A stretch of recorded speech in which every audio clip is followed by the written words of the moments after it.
Hello friends, welcome to my channel. Friends, AP ఇంటర్మీడియట్‌కి సంబంధించి మనకి పేపర్ కరెక్షన్ అనేది జరుగుతుంది కదా! సో, మరి ఈ పేపర్ కరెక్షన్ అనేది ఎలా జరుగుతుంది అంటే, దీని గురించి అయితే ఈ వీడియోలో తెలుసుకుందాం. వీడియోని అయితే అక్కడ స్కిప్ చేయకుండా వినండి. అలాగే మనకి ఇంటర్మీడియట్‌కి సంబంధించి రిజల్ట్స్ అనేవి మనకి ఏప్రిల్ సెకండ్ వీక్‌లో వచ్చే అవకాశం అయితే ఉంది. సో, మరి ఈ రిజల్ట్స్‌కి సంబంధించి ఎవరు పాస్ అయ్యే అవకాశాలు ఎక్కువ ఉంటాయి. అలాగే ఎవరికి ఎక్కువ మార్క్స్ వచ్చే అవకాశాలు ఉంటాయి. ఇప్పుడు చూద్దాం. ఫ్రెండ్స్, మనకి ఇంతకు ముందులాగా డిజిటల్ కరెక్షన్ పద్ధతి అనేది తీసేశారు కదా! ఈ డిజిటల్ మెథడ్ అనేది తీసేయడం వల్ల చాలామంది పాస్ అయ్యే అవకాశాలయితే ఉన్నాయి. ఎవరు అంటే ఎక్కువగా రాయకపోయినా కొంతమంది కొన్ని అటెంప్ట్ చేసి వదిలేస్తారు కదా!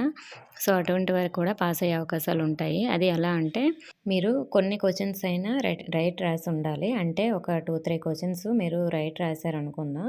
సో, మీకు పాస్ మార్క్స్‌కి దగ్గరగా వచ్చి మీకు ఇంకొక 3-4 మార్క్స్ పాస్ అవ్వడానికి రాలేదనుకోండి. ఇంకా కొన్ని క్వెషన్స్ మీరు అటెంప్ట్ చేశారనుకోండి.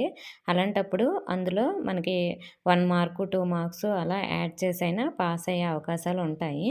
అంటే ఇప్పుడు మీరు మ్యాథ్స్ తీసుకుందాం. ఒక సమ్ ఇచ్చారనుకుందాం. ఒక సమ్ చేయడానికి ట్రై చేశారనుకోండి. దానికి కొంతవరకు ప్రాసెస్ చేస్తారు కదా! మీకు ఆన్సర్ అనేది కరెక్ట్‌గా రాకపోయినా సరే, సో, మీరు చేసే ప్రాసెస్‌కి వాళ్ళు 1 మార్క్స్, 2 మార్క్స్ యాడ్ చేసే అవకాశం అయితే ఉంటుంది. కాబట్టి చాలా వరకు అందుకే ఎగ్జామ్స్ రాసేటప్పుడు మనకి వచ్చిన ఆన్సర్స్‌తో పాటు రానివి కూడా రాయడానికైతే ట్రై చేయాలి. ఏదో కొన్ని పాయింట్స్ అయినా మీకు అందులో తెలిసుంటాయి కాబట్టి, ఆ పాయింట్స్ అయినా మీరు రాసి, సో, మీరు ఆ క్వెషన్‌ని కొంతవరకు ఫిల్ చేసి వదిలేస్తే మీకు కొన్ని మార్క్స్ అయినా యాడ్ అయ్యే ఛాన్స్ అయితే ఉంటుంది. అలా రాసిన వాళ్ళకి, సో, అంటే ఎవరైతే ఫెయిల్ అయిపోతామనే భయం ఉన్నవాళ్ళు ఇలా రాసి ఉంటే మాత్రం మీరు ఖచ్చితంగా పాస్ అయ్యే అవకాశం అయితే ఉంటుంది. అలాగే చాలా వరకు బాగా చదివి ఎక్కువ మార్క్స్‌కే రాస్తారు.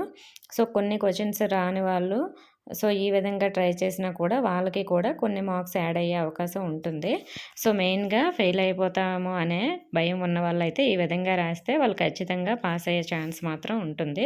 సో, ఈసారి మనకి పాస్ పర్సెంటేజ్ ఎక్కువగా వచ్చే ఛాన్స్ కూడా ఉంటుంది. సో, మనకి ఈ మెథడ్ అనేది తీసేశారు కాబట్టి.